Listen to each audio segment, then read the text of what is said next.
DigitalOcean's managed database services seem great until you try to leave. Then I felt that my data was trapped in.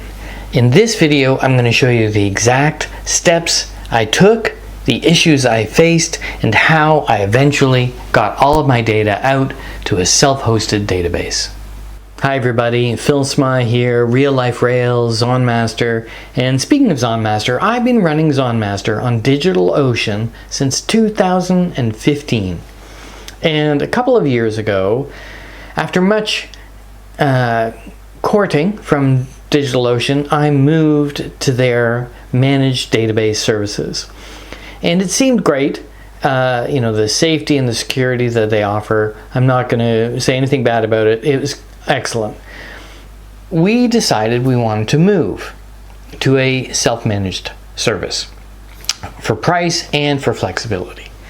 And that's when the problem started. It ended up being a couple of weeks, actually more than a couple of weeks of frustration and some discovery, and finally a pretty interesting solution which I'm here to share with you today.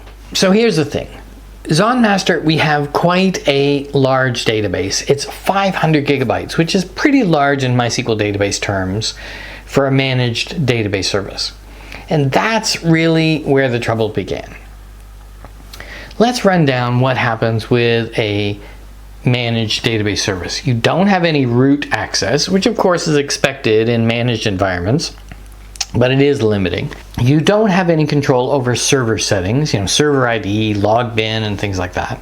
You have no ability to configure native MySQL replication. You can't do things like change master to and all the rest of that stuff. You can do, of course, a MySQL dump, but it is so slow.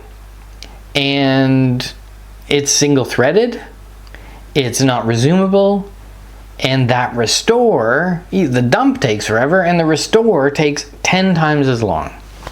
Crazy. You have DigitalOcean CTL, DigitalOcean Control, which is a command line service where you can access their database dumps and do things, but you can't actually, those database dumps are meant to restore their database. You can't do anything for that. It's a complete black box, no visibility, no customization, and it's not trustable, really, unfortunately. You do have GTID, the Global Transaction ID, enabled on MySQL in DigitalOcean Managed Service, but it's not that well documented, and it doesn't matter anyway because you can't do any replication.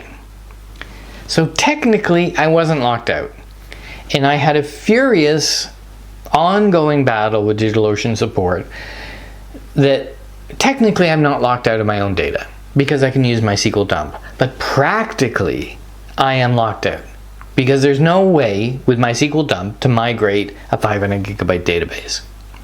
And that's really what made me feel like I was trapped. So once I realized I was effectively stuck inside of DigitalOcean's managed MySQL service, I started testing ways to escape. Most of them, if not all of them, failed for one of two reasons, either the size of our data or the lack of control. So let's run down those options. Option number one, MySQL dump. As I said, technically it works. You can run MySQL dump and end up with a 500 gigabyte SQL file or whatever it is in text. And you can move that over to another server. But MySQL dump, as any of you who have tried to use it will know, first of all, it's not parallel. It just runs through. And when we did this as a test, it took 6 days to restore the MySQL dump file. And then you end up with 6-day-old data, and you have no way of getting that data after it that I could figure out. So that was off the books. As a side note, what I ended up doing is breaking that MySQL dump file into tables and then loading those tables in parallel, because that you can do with your own tool. I wrote my own tool to do that. And that sped things up a little bit to maybe 3 days. So I was still 3 days behind, so there you go, useless. Option number two is the thing that everybody in the MySQL world loves, which is Percona Extra Backup. I love Percona Extra Backup and Percona tools in general. It's ideal for hot physical backups. You got a replicated machine, you can go from there, but DigitalOcean doesn't let you have the backup admin permission or any other privilege that you need to run this. So, and you don't have access to the data directory because it's a managed service. So that's out the window. In my opinion, Percona's tools are the gold standard for MySQL backup, and definitely that's what should have been supported. Option number 3, of course, is native replication that we all know and hate.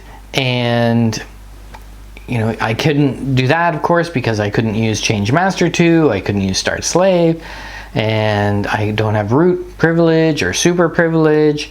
You can't adjust things like server ID, so you can't do MySQL replication on DigitalOcean Managed Services.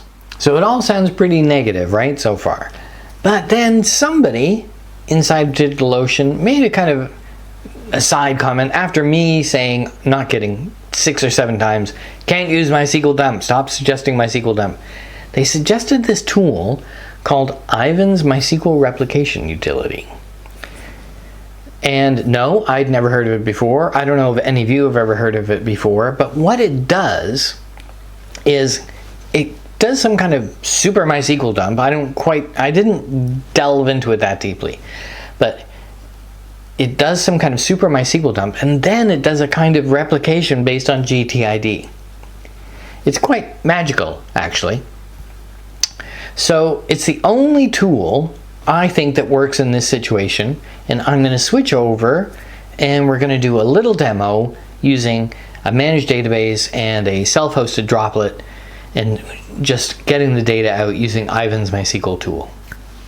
Here's a quick break before we dive back into escaping managed database nightmares. If you're enjoying this kind of real life, real world, no BS technical help, I offer something called Rails Rescue, and that's my service where I can step in, help you fix any kind of stuck or slow or stressed out Ruby on Rails problems, whether it's a scaling issue or it's weird bugs or it's one of those, it works on my machine kind of things like that. I can help. You can go to realliferails.com and see that kind of service there. And if you want to support this service without going all in and hiring me to do some Rails work for you, you can do things like order some merchandise. Real Life Rails cups. I think we have a shirt or 2. Coffee not included. So let's go back and see what we can do about our database. Okay, here we go. So what I've done is I've created a managed database service on DigitalOcean, and I fired up a droplet and installed MySQL on it. Pretty much that's all I've done.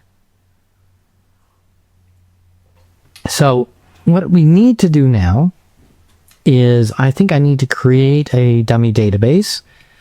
So I've created a little script for that. And maybe I've still got on there. Okay, so we're going to run create demo, and this is going to go off, and it creates a database on the managed service. And we'll just go over and take a quick look at that.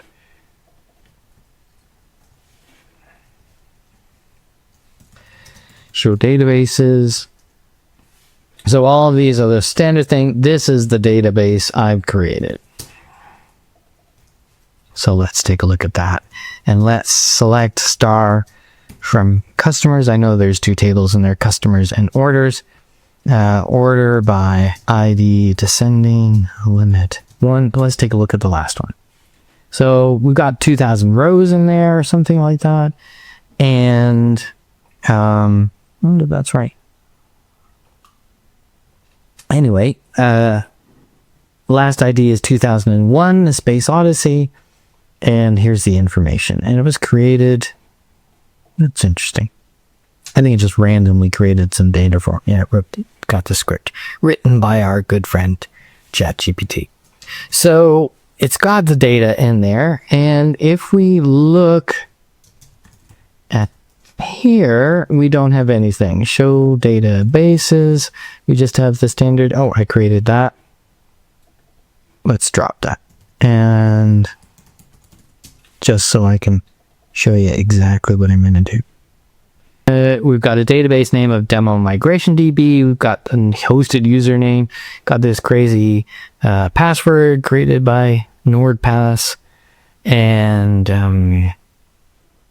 you can create the database, create the user, and we're going to do this. Now, grant all privileges on everything with grant options.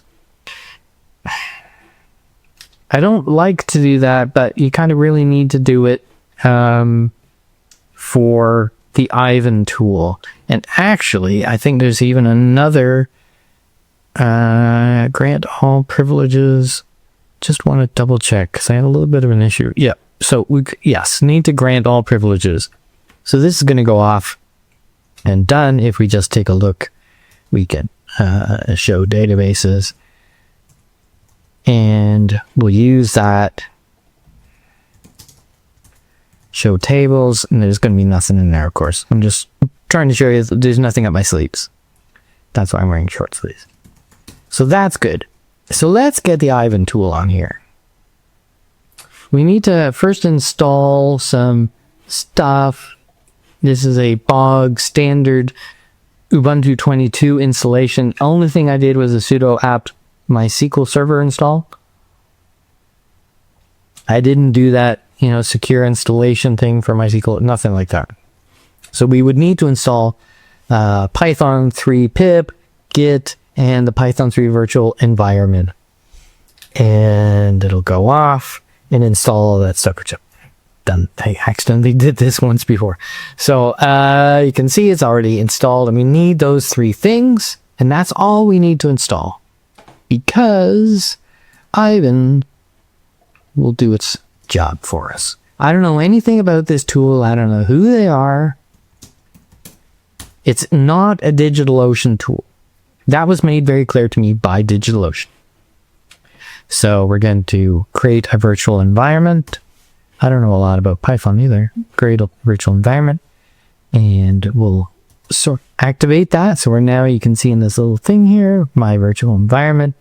And we're going to install the pip. Using pip 3, we're going to install all the requirements. And it's going to fail. No, is it fail here? It fails in a second. I left it. Watch. Pip 3 install. So straight out of the box. You watched me. I did everything exactly as they told me to do. And pip 3 install fails. Because for whatever reason, it requires a version file, but they didn't put a version file in. So I'm just going to write out version 1.0 to the file that they need. And there we go. Everything's installed.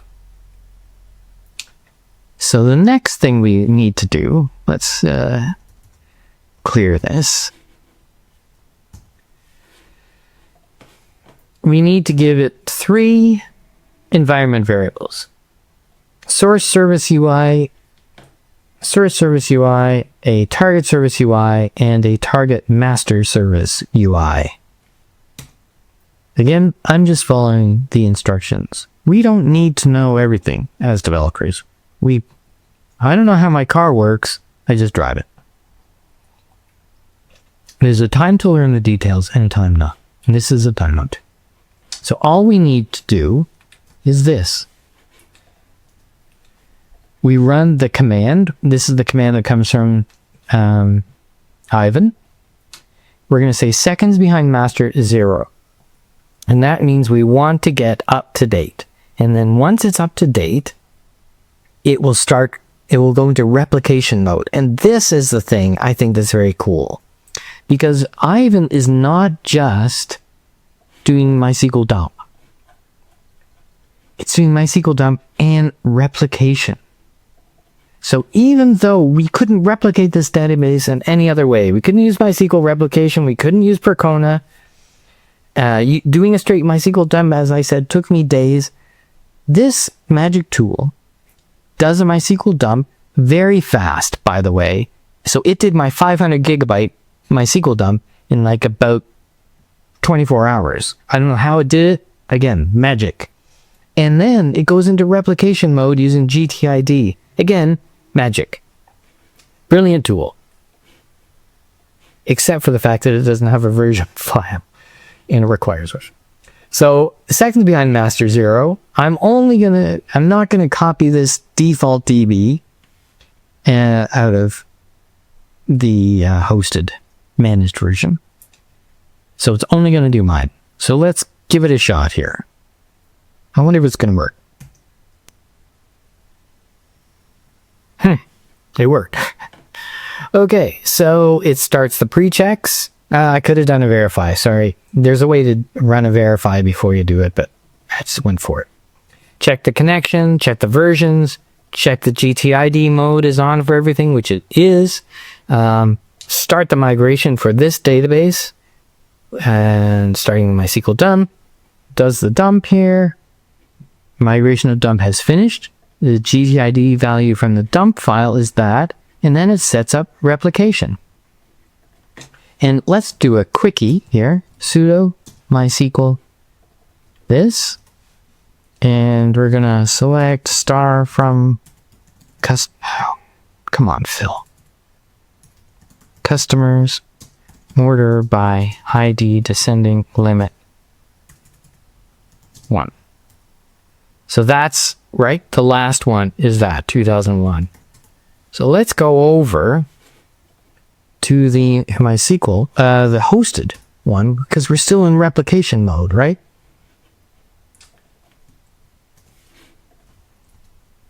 And I think I might have, there we are. Insert into customers, name, value, Phil Smy, fill up realliferails.com with a now. No database selected. Let's use, I'm trying to do it fast because of the bin log files on a DigitalOcean managed service expire very quickly. So there, I've inserted a customer. Now let's go back to mine. And there it is. So it's replicating, it's active. So what we could do is now stop everything. So our downtime now can be very small. We can stop everything, reset and point our apps to point to this database, stop the replica, and we've switched over. Amazing. So there you go. That demo was a little more painful than I expected, but everything's a learning experience, right?